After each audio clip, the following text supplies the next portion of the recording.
여러분, 갈수록 이 갈등이 심화되는 그런 시대 속에서 우리는 살아가고 있습니다. 이전에는 이념 갈등, 또 지역 갈등이 우리나라의 그런 대표적인 갈등이었습니다. 그런데 여전히 지금 이념 갈등도 있고 지역 갈등도 있지만 새로이 이제 부상하고 있는 갈등들이 뭐냐면 젠더 갈등이라고 해서 어른 세대들은 덜 하시지만 이 젊은 세대들은 남성과 여성 간의 그 갈등이 굉장히 첨예하게 심화되고 있습니다. 또 요즘 또 이제 갈등이 뭐냐면 세대 간의 갈등입니다. 그래서 어른 세대와 젊은 세대 간의 여러 가지 갈등들이 일어나고 있습니다. 그래서 요즘 어르신들이 젊은 사람들을 보면 하는 말이 있죠. 혀를 쯧쯧하면서 요즘 젊은 것들은 뭐가 없어? 버릇이 없어. 나 때는 이러이러했다. 근데 여러분, 요즘 젊은이들만 버릇이 없었을까요? 지금부터 3, 4천 년 전에 그 메소포타미아 문명의 수메르 문명이라는 문명이 있는데 그 문명에 이렇게 돌로 이렇게 진흙에 쐐기 문자로 한 것이 이제 지금 나오고 있는데 거기 보면 뭐라고 쓰여 있을까요? 요즘 젊은 것들은 뭐가 없어? 버릇이 없어라고. 벌써 4,000년, 3,000년, 4,000년 전에도 요즘 젊은이들은 버릇이 없다라고 그렇게 이야기했다라는 겁니다. 여러분, 이집트의 피라미드 안도 보니까 피라미드 안에도 낙서가 되어 있는데 뭐라고 낙서가 되어 있을까요? 요즘 젊은이들은 버릇이 없어. 이런 의미의 낙서들이 있다라는 겁니다. 그리고 여러분, 철학자 하면 여러분 알고 있는 철학자 누구나 그분은 알 거예요. 누구 아세요? 소크라테스 아시죠? 소크라테스도 뭐를 얘기했을까요? 요즘 젊은 사람들은 버릇이 없어. 나 때는 안 그랬는데. 그러니까 3,000년 전, 4,000년 전, 1,000년 전 할 것 없이 모든 어른들은 젊은 사람들을 보면서 뭐가 없다? 버릇이 없다. 젊은이들을 보면 소망이 없다라는 얘기를 계속 해왔다라는 겁니다. 근데 이런 이야기들이, 이런 류의 그 어구들이 몇 가지 있는데 그 중에 하나가 뭐냐면 이 세상 돌아가는 꼴을 보고 뭐다라고 얘기해요? 말세다, 말세. 그죠? 말이라는 게 마지막 시대라는 거죠. 그러니까 세상 끝이다라고 해서 말세야, 말세 이렇게 이야기합니다. 그죠? 요즘 그런 그 TV라든가 이런 상황들 보면서 우리가 말세다라고 얘기하는데 언제도 말세라고 했을까요? 옛날에도 우리 사극을 보면 삼국시대를 다루는 그 드라마에서도 뭐라고 해요? 말세야 말세. 고려시대에도 조선시대에도 현대 드라마에도 이런 말도 안 되는 상황을 보면 뭐라고 얘기하냐면 말세야 말세 이렇게 이야기합니다. 세상 끝이 다 왔다. 돌아가는 꼴을 보니까 이렇게 이야기한다라는 겁니다. 그런데 우리가 오늘부터 이제 몇 주간 보게 될 24장, 25장 말씀이 바로 뭐에 대한 말씀입니까? 말세에 대한 말씀입니다. 세상의 끝, 종말에 대한 말씀인데 이건 누가 하신 말씀이에요?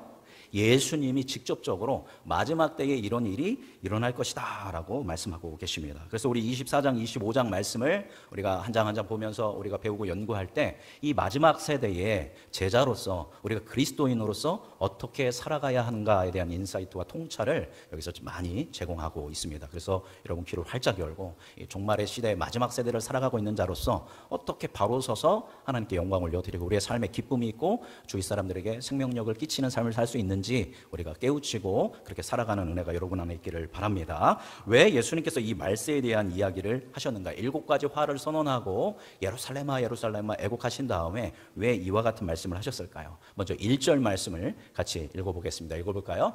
예수께서 성전에서 나와서 가실 때에 제자들이 성전 건물들을 가리켜 보이려고 나오니 이렇게 기록되어 있습니다. 또 예수님이 이 중간에 여러 상황들이 있었겠죠. 다시 성전에 들어가셨다가 성전에서 예수님께서 나오십니다. 이제 성전에서 나오신 다음에 다시는 예수님 성전에 들어가지 않으세요. 이제 마지막으로 성전에 들어갔다가 나옵니다. 그런데 이 제자들이 이 성전을 보고 이제 예수님한테 이 성전 좀 보십시오. 대단하지 않습니까? 라고 하면서 이 성전을 가리키면서 이야기하는 것입니다. 예루살렘 성전은 예수님 시대의 그 최고의 건축물 중 하나였습니다. 여러분, 성전을 제일 처음에 지은 건 누구죠? 솔로몬이 지었습니다. 솔로몬이 지금으로부터 약 몇 년 전에 지은 거냐면 3,000년 전에 아름다운 이 성전을 지었습니다. 그러나 주전 BC 586년에 바벨로니아 제국에 의해서 예루살렘 성이 무너지고 무엇도 회파되냐면 솔로몬 성전도 완전히 회파됩니다. 그러다가 수룹바벨이라는 총독을 보내서 유대인이죠. 그래서 수룹바벨이 지도자가 되어서 와가지고 뭐부터 재건을 했냐면 성전을 재건합니다. 중간에 멈췄었지만 여러 선지자들의 어떤 그 외침을 통해서 그리고 힘을 합해서 성전을 2차 성전을 재건합니다. 1차 성전은 솔로몬 성전이고 2차 성전은 그러니까 무슨 성전이라고 얘기하냐면 수룹바벨 성전이라고 합니다. 당시 지도자가 수룹바벨이었기 때문입니다. 그런데 이 수룹바벨 성전은 솔로몬 성전에 비하면 어땠을까요? 매우 부족하고 연약한 굉장히 정말 초라한 그런 성전이었습니다. 그런 성전을 가지고 이제 있었는데 이때 어떤 한 왕이 등장해서 이 초라한 성전을 아름답고 화려하고 웅장하게 중축하기 시작합니다. 그 성전을 아름답고 화려하게 웅장하게 증축한 왕이 누굴까요? 바로 헤롯 대왕입니다. 예수님을 죽이려고 했던 헤롯 대왕이 이 성전을 증축하게 됩니다. 자, 그래서 한번 그림 한번 보여주시면 첫 번째 그 성전 그림, 저게 원래 성전이었어요. 솔로몬 성전, 그 다음에 제2 성전인 수룹바벨 성전이 저만했습니다. 뭐 사진으로 봐서는 굉장히 작은 것 같지만 저것도 어느 정도 규모가 되는 겁니다. 근데 저 성전을 누가? 헤롯 대왕이 다음 사진 보면 이렇게 증축했습니다. 저 빨간 게 수룹바벨 성전이었다면 저 성전을 저렇게 크게 건축했습니다. 흰 대리석으로 저걸 건축해서 저 멀리에서 보면 저게 산 꼭대기에 있거든요. 예루살렘 꼭대기에 있거든요. 그러면 정말 화려하게 빛나는 그런 성전을 증축한 겁니다. 다음 사진 한번 보여주시면 저것을 이제 지금 이제 3D 기술로 재현해 본 겁니다. 고대에 저렇게 큰 성전이 없었습니다. 뭐 아프로디테 성전이라든가 이런 성전도 저거에 비할 바가 못 됐습니다. 그만큼 헤롯이 저런 큰 성전을 건축했습니다. 저게 제가 두왕 이야기할 때 여러분 보여드렸던 사진입니다. 여기 광장에 보면 점점점 보이죠? 이게 뭐예요? 사람입니다. 저 정도로 웅장합니다. 헤롯이 저렇게 성전을 크게 진 이유는 헤롯은 유대인이 아니라 에돔 족속입니다. 에서의 후예고 이두메인인데 유대교로 개종을 했어요. 이스라엘이 에돔 족속을 정복하고 강제로 다 유대인으로 개종을 했습니다. 그래서 헤롯은 누구를 믿었냐면 여호와 하나님을 믿는 믿음의 사람이었습니다. 그럼에도 불구하고 자기가 유대인이 아니기 때문에 로마의 권력을 힘을 입어서 이스라엘의 왕이 됐거든요.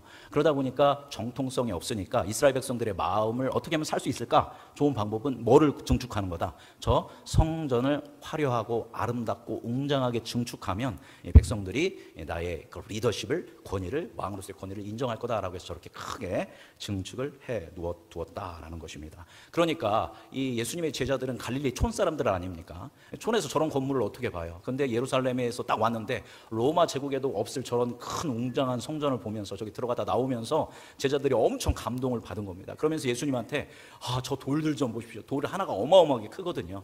웅장하지 않습니까? 이렇게 예수님한테 이야기를 드렸던 것입니다. 그랬더니 예수님이 뭐라고 하셨을까요? 우리 2절 말씀 함께 읽어보겠습니다. 2절 읽어볼까요? 대답하여 이르시되 너희가 이 모든 것을 보지 못하느냐? 내가 진실로 너희에게 이르노니 돌 하나도 돌 위에 남지 않고 다 무너뜨려 지리라. 아멘. 예수님이 얘기하셨습니다. 저 웅장하고 아름답고 위대한 하나님의 성전은 어떻게 될 것이다? 완전히 무너질 거다. 어느 정도로 무너진다? 돌 하나가 돌 위에 남지 않을 거다. 모든 돌이 완전히 회파될 것이다 라고 예수님께서 예언의 말씀을 하게 됩니다. 실제로 지난주에도 말씀드렸듯이 예수님이 돌아가시고 나서 약 35년에서 30년 후에 AD 70년 서기 70년에 어떻게 됩니까? 저 성전이 로마의 디도 장군, 세계에서는 티투스라고 하죠. 나중에 로마 황제가 되는 사람인데 티투스 장군에 의해서 저 성전이 완전히 불타고 회파됩니다. 우리 성전 불타는 사진 한번 보여주시면 여기 이 언덕에 모여 있는 게 로마 사람들이고 저기 앞에 불타고 있는 것이 이제 그 예루살렘 성이고 저기 구석에 보이는 것이 저게 예루살렘 성전이 되게 됐습니다. 다음 사진 보여주시겠어요? 저렇게 저게 성전입니다. 저 성전이 완전히 불타게 됩니다. 불타면 그냥 건축물은 남아 있는데 왜 저게 돌 위에 돌 하나도 남지 않았다고 제가 말씀드렸습니까? 성전이 뭘로 치장이 돼 있었냐면 금으로 치장이 돼 있었습니다. 그러니까 당연히 성전에 불이 나니까 금이 어떻게 해요? 녹습니다. 녹아서 어디 사이로 들어가요? 벽과 벽 틈으로 사이로 지나가니까 로마의 군인들이 그 금을 가져가기 위해서 완전히 성전의 돌 위에 돌 하나도 남지 않고 다 뜯어낸 겁니다. 그 돌 사이에 있는 금을 가져가기 위해서. 그래서 예수님의 예언처럼 저렇게 됐고 지금은 어떨까요, 여러분? 여러분 요즘 이제 저 사진을 보면 저게 예루살렘 성전으로 착각하시는 분들이 있어요. 다음 사진 보여주시겠습니까? 이게 현대 사진입니다. 저 이렇게 크게 네모난 것이 옛날 성전 터이고 저기 동그라미 있지 않습니까? 저기에 원래 뭐가 있었던 자리예요? 그 지성소와 성전이 있었던 전체 터가 성전 터고 그 안에 동그라미가 바로 성소와 지성소가 있던 성전 터입니다. 근데 완전히 무너지고 그 성전에 지금 뭐가 세워져 있어요? 저 황금돔은 저기 성전이 아니라 여러분 성지순례 사진 보면 저건 뭐냐면 이슬람교의 사원 모스크입니다. 그러니까 여호와를 예배했던 그 성전에는 지금 뭐가 세워져 있어요? 이슬람교의 알라신을 섬기는 이슬람교 성전이 세워져 있다라는 겁니다. 그러니까 더 이상 예수님이 이 얘기를 한 거는 성전이 뭐의 역할을 못할 것이다? 성전의 기능을 못할 것이다라는 겁니다. 여러분, 예루살렘에 예수님이 제일 먼저 들어오셔서 뭐부터 하셨죠? 성전 정화부터 했습니다. 성전이 성전의 기능을 잃고 제사장이 제사장의 역할을 하지 못하는 이런 걸 보면서 만민의 기도하는 집을 너희들이 강도의 소굴로 만들었구나 하면서 그것을 뒤엎으셨습니다. 정화 사건이기도 하지만 이제 성전은 더 이상 성전의 역할을 하지 못한다라는 사형 선고와 최종 그런 판결과도 같은 말이었고, 이제 거기에서 예수님이 성전 정화에서 끝나는 것이 아니라 이 성전이 완전히 어떻게 될 것이다? 이제 회파되고 파괴될 것이다 라고 이야기하셨고, 그것처럼 AD 70년 그리고 현재까지 성전은 완전히 사라지고 흔적조차 남지 않고 저런 상황 가운데 있습니다. 그랬더니 이 얘기를 했더니 제자들이 굉장히 큰 충격을 받으면서 예수님께 질문을 던지게 됩니다. 우리 3절 말씀 함께 읽어보도록 하겠습니다. 예수께서 감람산 위에 앉으셨을 때에 제자들이 조용히 와서 이르되 우리에게 이르소서 어느 때에 이런 일이 있겠사오며 또 주의 임하심과 세상 끝에는 무슨 징조가 있으리까? 있사오리까? 이렇게 이야기합니다. 그래서 이제 말씀 계속 띄워놔 주시기 바랍니다. 예수님이 제자들을 데리고 감람산에 올라가셨을 때 제자들이 조용히 와서 물어봅니다. 예수님, 어느 때에 이런 일이 있겠습니까? 이런 일은 뭡니까? 예수님이 지금 얘기하셨잖아요. 성전이 어떻게 될 거다? 완전히 파괴될 것이다. 돌 위에 돌 하나 남지 않을 것이다 라고 했는데, 예수님 이런 성전 파괴가 언제 일어나겠습니까? 라고 질문을 던집니다. 여기까지는 이해가 가는데 그 다음에 보니까 제자들이 이어서 또 무엇을 물어봐요? 주의 임하심과 세상 끝에는 무슨 징조가 있습니까? 라고 물어봐요. 원래 제자들은 뭐만 물어봐야 돼요? 언제 성전이 무너집니까? 라는 것만 물어봐야 돼요. 왜냐하면 예수님이 이제 성전 무너질 거야 라고 했으니까 제자들이 그게 궁금하니까 그럼 성전이 언제 무너집니까? 이렇게 물어보는 것이 논리적으로 맞습니다. 그런데 언제 주님이 임하시고 세상 끝날이 옵니까? 라고 이렇게 물어본 이유는 뭐냐면, 아까 말씀드린 것처럼 이스라엘 사람들은 뭐에 대한 자부심이 컸어요? 예루살렘 성전에 대한 자부심이 어마어마하게 컸다라는 것입니다. 그래서 이 예루살렘 성전은 절대 무너진다, 무너지지 않는다? 무너지지 않는다라는 것입니다. 이것은 예루살렘의 심장부이고 이스라엘의 신앙적 그리고 정치적 그리고 종교적 그들의 역사적 그 심장부가 뭐냐면 예루살렘 성전인 겁니다. 그래서 이 예루살렘 성전은 이제 다시는 무너지는 일이 없을 것이다 라는 것이 그들의 신념이고, 만약 이 하나님이 임재하시고 하나님께 예배드리는 이 예루살렘 성전이 무너진다라는 것은 언제는 무너질 거다 라고 생각했을까요? 세상에 끝날이 온다면, 세상에 종말이 온다면 그때 성전은 무너지겠지만, 그러지 않은 이상 이 위대하고 이 아름답고 이 웅장한 성전이 무너질 일은 없다라고 생각한 겁니다. 그러니까 제자들은 예수님이 성전 무너질 거야 라고 얘기한 거는 성전에서 무너진다라는 사고만이 아니라 그 유대적 그 신념, 유대적 세계관을 가지고 이 성전이 무너진다는 얘기는 곧 뭐도 온다, 세상에 말세, 종말이 온다라고 생각을 했던 것입니다. 이거 오해한 거죠. 제자들이 오해한 것입니다. 이제 유대인의 세계관이었기 때문에 그래서 이렇게 질문을 하게 됩니다. 그런데 예수님은 친절하게 이 성전은 언제 무너질 것이며 세상의 마지막 때는 어떤 일들이 있을 것인지에 대해서 한 가지 이야기를 해 주십니다. 그래서 예수님께서 가장 먼저 이 세상에 어떤 징조가 있을 것인지 말씀해 주시는데, 우리 4절 말씀 같이 읽어볼까요? 4절 읽어보겠습니다. 예수께서 대답하여 이르시되 너희가 사람의 미혹을 받지 않도록 주의하라. 첫 번째, 뭐 받지 않도록 주의하라라고 이야기합니까? 사람의 미혹을 받지 않도록 주의해라. 저희가 이제 4절부터 8절까지 볼 것인데, 4절부터 이제 12절까지 볼 것인데, 여기는 뭐냐면 그 종말에 대한 서론에 대한 부분입니다. 이 종말의 때 그리고 성전이 무너지는 때를 어떻게 준비하면서 어떤 삶의 태도로 살아가는가에 대한 어떤 베이스를 예수님이 이제 깔고 계신데, 첫 번째 뭐냐면 뭐의 미혹을 조심해라? 사람의 미혹을 조심해야 한다라는 겁니다. 미혹은 원어로 플라나오인데, 플라나오의 뜻은 뭐냐면 길을 잃어버리게 만들다, 벗어나게 하다, 방황하게 하다, 속이다 라는 뜻을 가지고 있습니다. 그러니까 사람이 사람을 뭐 하냐면 미혹하는데 길을 잃어버리게 만든다라는 것입니다. 무슨 길을 잃어버리게 할까요? 바로 누구에로 나아가는 길을, 하나님께로 나아가는 길을 잃어버리고 그 길에서 벗어나도록 하는 사람들이 등장한다라는 것입니다. 우리 5절 읽어보겠습니다. 많은 사람이 내 이름으로 와서 이르되 나는 그리스도다 하여 많은 사람을 미혹하리라. 많은 사람이 자기가 누구라고 얘기한다라는 거예요. 내가 메시아다, 내가 구원자다, 요즘은 뭐라고 해요? 내가 재림 예수다라고 이야기한다는 겁니다. 그러면서 사람들을 뭐 한다? 미혹한다라는 겁니다. 길을 잃게 만드는 겁니다. 하나님을 보지 않고 다른 것을 보도록 미혹한다라고 이야기하고 있습니다. 뭐 이러한 적그리스도와 같은 이런 이단자들은 화려한 언변과 또 자잘한 어떤 그런 기적을 가지고 또 예언을 가지고 정말 자기가 구원자인 것처럼 속인다라는 거죠. 뭐 요즘도 뭐 신천지라든가 하나님의 교회라든가 많지 않습니까? 이와 같이 그렇게 사람들을 미혹할 것이다라는 것입니다. 우리 6절 읽어보겠습니다. 난리와 난리소문을 들었으나 너희는 삼가 두려워하지 말라. 이런 일이 있어야 하되 아직은 끝은 아니니라. 아멘.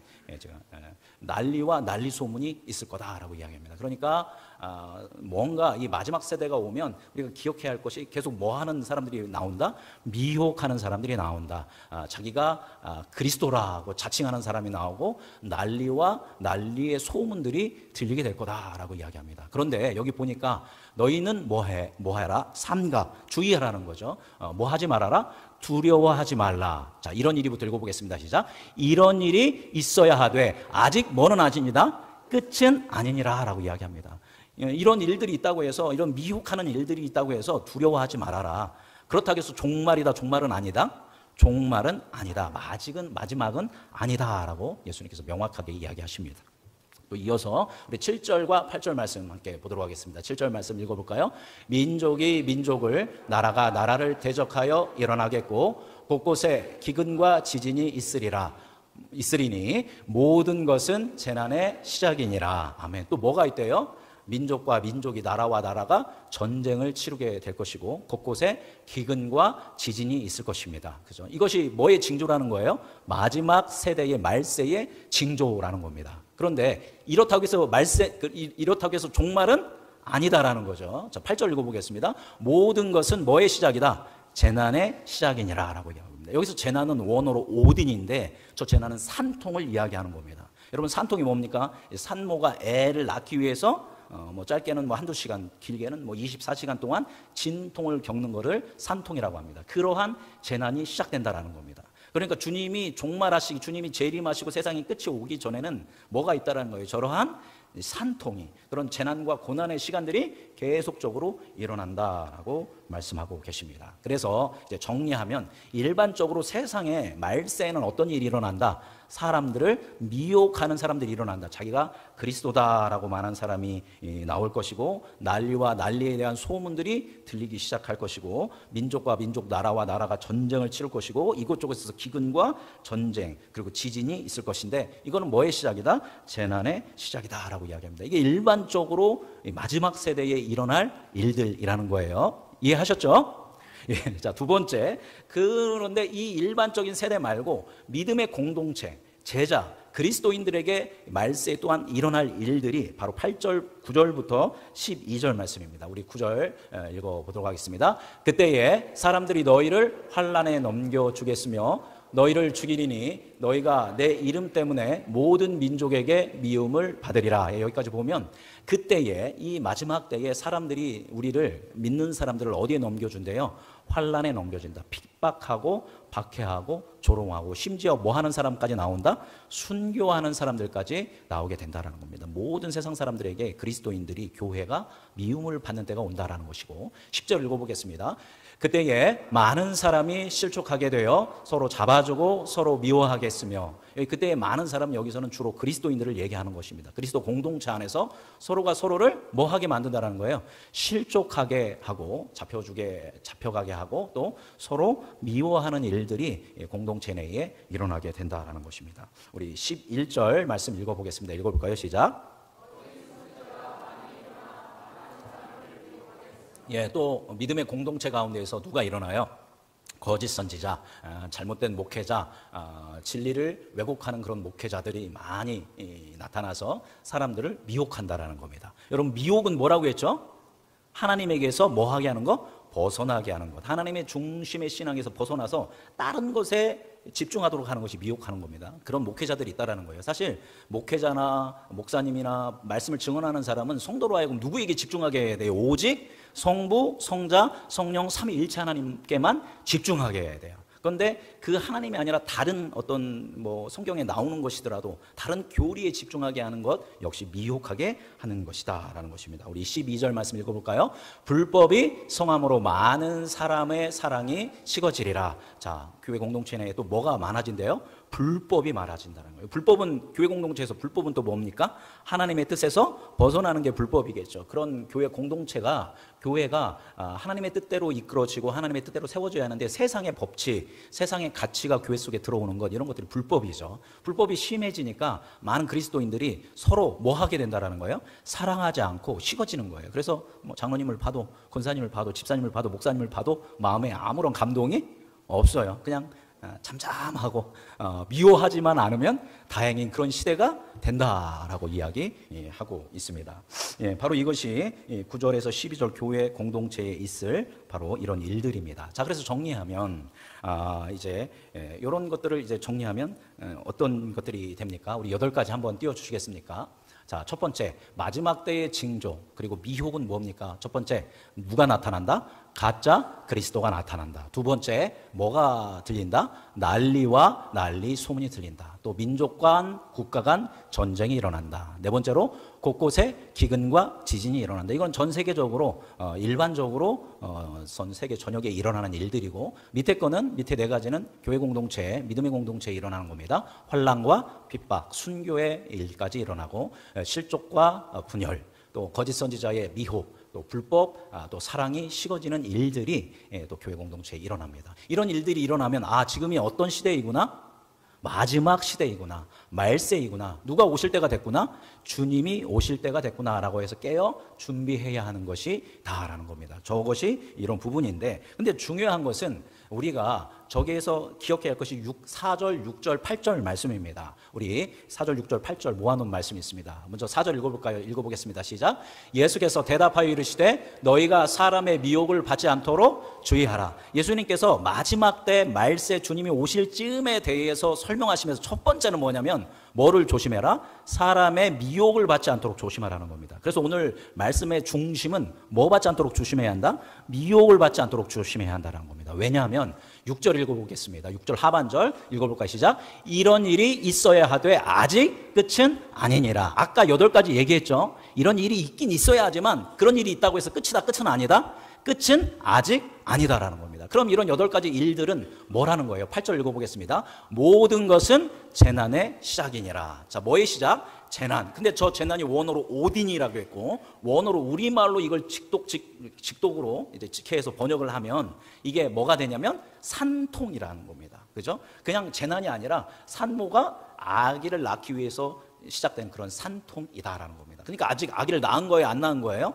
아직 아기를 안 낳은 겁니다. 근데 산통이 시작되니까 뭐 될 때가 됐구나? 아기가 나올 때가 됐구나. 산통이 시작하니까 주님 오실 때가 됐구나. 그러나 오셨어요? 안 오셨어요? 아직 안 오셨다라는 것입니다. 자, 제 말씀 이제 잘 들어보시기 바랍니다. 다시 한번 8가지 띄워주시기 바랍니다. 자, 저 8가지 일들을 쭉 보는데 여러분, 많은 이단자들이, 또 이단은 아닐지라도 정통 교회이면서 목회자들이 잘못된 성경 해석으로 인해서 여러 가지 세대주의에 의해서 시한부 종말론에 빠져서 이러한 8가지 세상 끝날의 징조를 가지고 성도들을 위협한다라는 겁니다. 퍼즐을 맞히는 거죠. 약 100년 동안 있었던 일들을 한번 쭉 모아보는 거예요. 그래서 만약에 제가 세대주의고 여러분에게 시한부 종말론을 가지고 여러분 설교한다고 해보겠습니다. 그럼 여러분한테, 여러분 요즘 가짜 그리스도인이 얼마나 많은 줄 아십니까? 뭐 신천지 이만이라든가 또 하나님의 교회 장길자라든가, 그 외에도 우리나라에 본인이 재림 예수라고 이야기하는 사람이 50명에서 100명 된대요. 지금 한국 교회에. 여러분 인터넷에서도 뭐 재림 예수하면 굉장히 많은 사람들이 나옵니다. 자, 그 다음에 난리와 난리 소문. 여러분 물난리. 여러분 TV를 보십시오. 얼마나 많은 난리들이 일어나고 있는지, 그죠? 민족 간 국가 간 전쟁. 얼마 전에 라오스에서도 전쟁이 있었고, 지금 또 어디가 전쟁을 치르고 있습니까? 우크라이나와 러시아. 러시아가 마곡이라고 해서 아마겟돈을 러시아가 일으킬 거다라고 요한계시록에 기록되어 있다라고 합니다. 또 곳곳에 기근과 지진. 여러분, 이 100년간 어마어마하게 큰 지진들이 많이 일어났습니다. 일본의 쓰나미 기억하시죠? 이런 일들이 일어났습니다. 그리고 지금 세계의 많은 교회들이 환난과 핍박과 순교를 당하고 있습니다. 14, 13 지역에서. 그리고 현재 한국교회가 많은 그리스도인들이 실족합니다. 그래서 제가 말씀드렸죠. 지금 한국교회 기독교인이 980만입니다. 그래서 지난번 그 조사보다 230만 명이 부흥했습니다. 200만 명이 부흥했는데 교회는 사람 수가 줄어든 것 같아요. 그죠? 왜입니까? 200만 명이 뭐가 있었다? 가난한 성도가 있었다. 그 사람들 뭐 해서 교회 떠난 거예요? 실족해서 교회를 떠난 겁니다. 자, 그리고 교회가 계속적으로 분열되고 있습니다. 그리고 거짓 선지자가 얼마나 많은지 모릅니다. 여러분, 요 조금 유명한 사람들, 핫한 사람들 있지 않습니까? 그죠? 유튜브에 대부분 잘못된 신학을 가지고 있는 사람일 경우가 다반사라는 거 제가 이제 말씀드리고 있습니다. 그리고 불법, 교회에 불법이 횡행합니다. 그죠? 교회가 하나님의 가치로 살아가는데 세상 가치가 들어오고 있습니다. 사랑이 식어지고 있습니다. 그래서 지금 무슨 시대인 줄 아세요? 곧 누가 올까요? 예수님이 옵니다. 이렇게 설교를 하는 거예요. 그죠?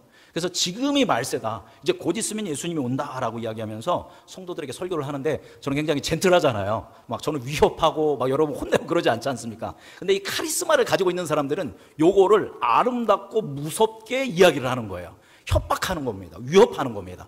처음에는 뭐 그러려니 드는데 이런 설교를 여러분이 1년 내내 듣잖아요. 그럼 여러분이 뭐 하게 될까요? 세뇌당하기 시작합니다. 근데 그걸 뭐라고 하냐면 요즘은 가스라이팅이라고 하죠. 목회자가 목회자의 권위를 가지고 성경 해석을 하나님 중심으로 해석하는 게 아니라 자기 중심으로 시한부 종말로 해석을 해가지고 성도들에게 52주 계속 그런 설교를 하면 여러분은 벌써 설교만 들어도 막 가슴이 콩닥콩닥 뛰고 두려워요. 곧 있으면 누구 오시는구나.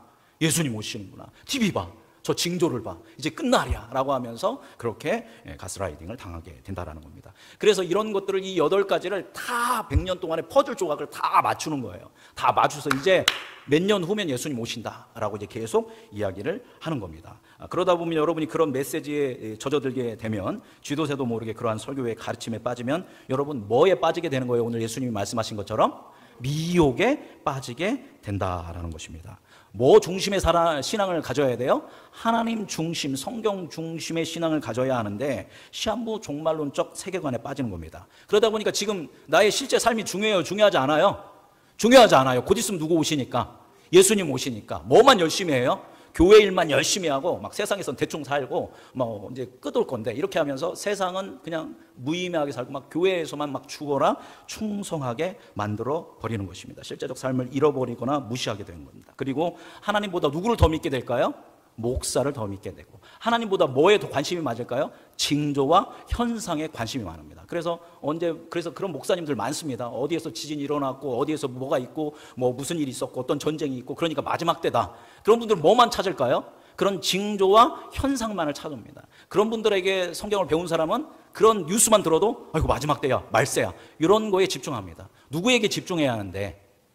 하나님께 집중해야 하는데 하나님의 말씀에 집중하고 하나님을 닮아가고 그냥 교회에서만이 아니라 종교적으로만이 아니라 나의 일상에서 나의 가정에서 나의 직장에서 나의 일터에서 그리스도인으로 하나님의 성품을 닮아가면서 선한 영향력을 가지고 살아가라고 하나님은 우리를 부르셨는데 그게 아니라 이 종말론적 세계에 빠져서 목사를 보고 그런 현상과 징조 중심의 세계를 보고 그러다가 목사가 교주가 되고 이단이 됩니다. 이것을 바로 뭐라고 하냐면 미혹이다라고 이야기한다라는 겁니다. 최근 몇 년 동안 전 세계를 강타했던 바이러스가 있죠. 바로 뭡니까? 코로나19입니다. 이 코로나19가 발생하니까 벌써 이제 막 두근두근합니다. 뭐 한 사람들은 시한부 종말론자들은 드디어 뭐가 왔다. 말세가 왔다. 막 두근두근합니다. 그래서 뭐 맞으면 안 된다? 네, 백신 맞으면 안 된다. 백신이 뭐라고 얘기했냐면 666이라고 얘기했습니다. 그래서 백신에 뭐 마이크로 무슨 뭐가 있대요. 그런 기술력이 아직도 없는데 그런 마이크로가 있어서 그걸 맞으면 이제 그 백신을 맞으면 그게 온 몸에 퍼지게 되고 5G 주파수랑 이게 딱 맞게 되면 사람을 조종할 수 있다라는 겁니다. 그리고 이게 우리의 몸을 완전히 재구성해가지고 사람을 조종하게 만든다라는 거예요. 그래서 이게 바로 666표이고 마지막 때이고 그래서 절대 뭐 맞으면 안 된다. 백신 맞으면 그거는 누구를 배신하는 거다. 말도 안 되죠. 하나님을 배신하고 예수님을 배신한다라는 말도 안 되는 소리로 사람들을 뭐 하는 거예요? 위협하고 공포를 조장하고 협박하고 그러니까 뭐 열심히 해라. 우리 교회 와서 열심히 해라. 그러니까 우리 선교단체에서 열심히 해라. 우리나라에서 굉장히 큰 선교단체입니다. 말도 안 되는 그런 굉장히 이런 일들을 그 선교단체가 했고 또 굉장히 극우 세력들이 이제 교회 가운데 이런 문자들을 보내가지고 사람들을 공포에 불어넣게 했습니다. 여러분 지금 어떻습니까? 아무것도 없잖아요. 그죠? 그냥 다 지나간 일이다라는 겁니다. 근데 이런 것들에 어마어마한 의미를 부여하고 마치 이거 맞으면 하나님한테 버림받고, 하나님은 그런 분이 아니에요. 그죠? 우리에게 의지를 주셨고 우리에게 신앙을 주셨고 우리를 믿음을 주셨기 때문에 그 믿음을 가지고 나아가는 거지, 뭐 표 받았다고 뭐 주사 맞았다고 그랬다고 버림받고 배반하고 그런 분이 아니라는 겁니다. 근데 시한부 종말론자들은, 거짓 선지자들은, 거짓 메시아들은 이런 여러 가지 징조를 퍼즐처럼 조작하고 그것을 진리인 것처럼 비진리를 포장해서 여러분들에게 이야기를 하는 겁니다. 그럼 여러분 그 얘기 한번 들어보면 여러분 귀가 솔깃 하실 거예요. 그런 유튜브 들어보면 계속 듣다 보면 그게 진리처럼 느껴져요. 그러면 하나님한테 관심 없어요. 그리스도에게 관심이 없어요. 성령에게 관심이 없어요. 그런 현상들만 찾고, 야, 이거 우리 목사님한테도 얘기해줘야 하는데, 목사님한테 얘기하니까 목사님이, 이거 말도 안 되는 겁니다. 우리 목사님 눈이 어두워 진리를 보지 못해 막 이러하고 막 교인들한테 그걸 다 퍼날르고 지금 자기가 성도들을 뭐 하게 하고 있는 거예요? 미혹하고 있는 겁니다. 이게 마지막 세대에 일어날 일들이다라는 것입니다. 제 얘기 들으면서 혹시 요거에 해당되시는 분들이 있다면 회개하시기 바랍니다. 그죠? 우리가 집중해야 할 건 누구에게 집중해야 돼요? 하나님께 집중해야 돼요. 근데 여러분이 어디서 설교 들었는데 하나님이 아니라 이런 일을 얘기하고 이걸 해야 하고 저걸 해야 하고 요걸 해야 하고, 그러면 100이면 100 건강한 신학이 아닙니다. 이단의 가능성이 굉장히 높다라는 것입니다. 자, 그러면 이 8가지를 다시 한번 정리해 보겠습니다. 여러분, 가짜 그리스도가 언제부터 나왔을까요? 예수님 때도 가짜 그리스도가 여기저기 있었습니다. 지금으로서 몇 년 전에도, 2000년 전에도 가짜 그리스도가 있었다라는 겁니다. 여러분, 난리와 난리 소문이 언제부터 있었을까요? 최근 100년 전부터 있었을까요? 예수님 시대에도 지진, 기근 어마어마했습니다. 폼페이라는 도시 들어보셨죠? 로마의 폼페이는 어마어마하게 큰 대도시인데 화산이 폭발해서 완전히 덮어버렸습니다. 전무후무합니다. 지금도 그걸 파내고 있는데 그대로 죽은 사람들이 있습니다. 이런 난리와 난리 소문들, 그죠? 곳곳에 민족 간, 국가 간 전쟁, 여러분 1차 세계대전, 2차 세계대전, 그리고 수많은 전쟁들이 인류 역사에 많이 있었다라는 겁니다. 그리고 곳곳에 기근과 지진, 이것도 역시 오랫동안 있었다라는 겁니다. 그리스도인들이 환난과 핍박과 순교당하는 것 오랫동안 있었고 지금도 진행됩니다. 실족과 분열 지금도 진행되고 있습니다. 거짓 선지자의 미혹, 지금 얼마나 거짓 선지자가 많습니까? 장길자라든가 이만이라든가 그 이외에도 잘못된 교리를 가지고 성도들을 위협하고 가스라이딩하고 자기의 어떤 종속시키는 거죠. 교주와 목회자에게 종속돼서 성도들을 내 마음대로 조종하는 그런 잘못된 목회자들이 엄청 많다라는 겁니다. 그리고 불법 교회가 살아가기 식어지는 거 언제부터 있었습니까? 이 모든 것들은 몇 년 전부터 있었던 거다? 2000년 전부터 있었던 얘기입니다. 제 설교를 잘 들으셔야 합니다. 그죠? 그러니까 종말은, 그죠? 말세는, 마지막 때는 언제부터 시작됐다라는 거예요? 예수님이 승천하시고 나서부터 몇 년 동안, 지금 2000년 동안 계속 마지막 때는 오고 있다라는 것입니다. 그런데도 이런 잘못된 어떤 신학과 신앙을 가진 사람들은 마치 뭐에 집중하게 만들어요? 하나님한테 집중하는 것이 아니라 마지막 때에 집중하게 만드는 겁니다.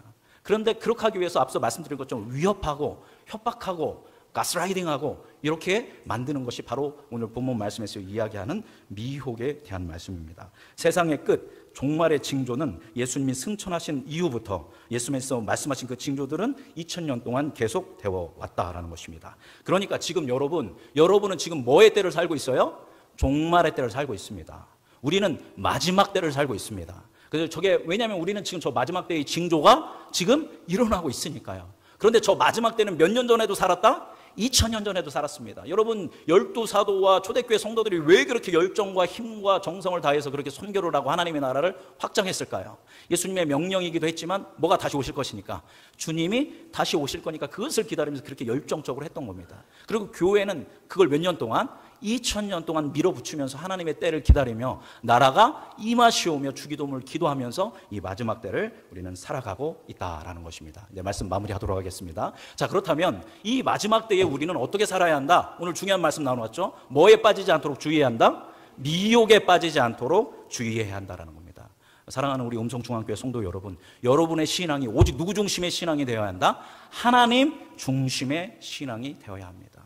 하나님 중심의 신앙, 성경 중심의 신앙이 되어야 합니다. 그래서 주위에 일어나는 현상과 상황 이런 것들에 집중할 것이 아니라, 물론 우리가 때를 읽어야죠. 깨어 있어야죠. 우리는 누구에게 집중해야 한다? 하나님께 집중해야 한다. 하나님의 중심의 믿음을 가져야 한다라는 겁니다. 그러기 위해서 우리는 진리의 반석 위에 집을 지어야 합니다. 마지막 때를 준비해야 합니다. 여러분, 이 마지막 때 이 종말을 우리가 어떻게 준비해야 하냐면, 여러분이 삶으로 뭐를 살아가야 돼요? 말씀을 삶으로 살아가야 하는 겁니다. 마지막 때 준비한다고 계속 교회에서만 모여서 찬양하고 예배하고 흩어지고 밤마다 모이는 게 마지막 때를 준비하는 게 아닙니다. 여러분, 마지막 때를 준비하는 것은 누구를 따라 살아가는 거예요? 그리스도를 따라서, 예수님을 따라서, 하나님을 따라서 그 하나님의 성품으로 세상을 살아가는 게 뭐의 시대를? 마지막 시대를 살아가는 사람이다라는 겁니다. 우리 13절 말씀 읽어보겠습니다. 읽어볼까요? 시작. 13절 말씀, 방송실 13절 말씀 띄워주십시오.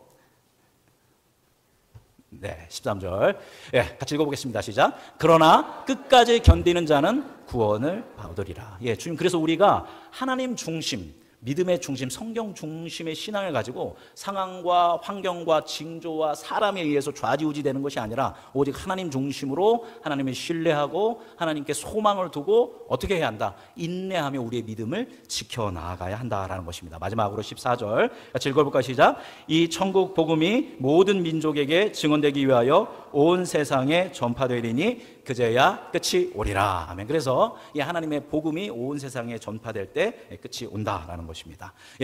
어떻게 하다 보니까 좀 설교가 길어졌습니다. 설교가 길어졌는데 마지막으로 이제 최종 정리하면, 분명하게 우리는 마지막 세대를 살고 있습니다. 우리는 말세를 살고 있습니다. 그리고 수많은 징조들이 일어나고 있는데, 여러분 이때 뭐 하려고 하는 사람들은 계속 나올 거다. 여러분을 미혹하는 사람, 하나님이 아니라 현상에, 상황에, 사람에, 다른 것에 집중하게 하는 사람들이 있을 것인데, 그것을 여러분 분별하고 깨어있기를 바라고, 여러분이 깨어 참된 그리스도인으로 살기 위해서 누구 중심으로 나아가야 한다?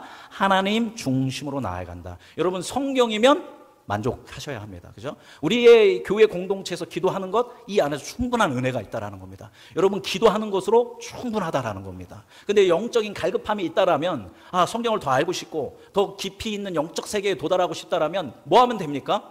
더 말씀을 읽으십시오. 더 기도하십시오. 그리고 성경의 공예배와 성경에서 성경 공부하는 거 참여하십시오. 그렇게 하면 여러분의 영성이 깊어지고 하나님을 깊이 있게 만난다라는 겁니다. 어디 이상한 소리 하는 거, 이상한 유튜브 보지 말고 여러분 진리 안에서, 말씀 안에서 이 마지막 세대를 주님 닮아가면서 생명력 있게, 흔들림 없이 정말 심지가 곧게 그렇게 마지막 세대를 살아갈 수 있는 우리 음성중앙교회 모든 성도님들 되시기를 주님의 이름으로 축복합니다. 기도하겠습니다. 주님,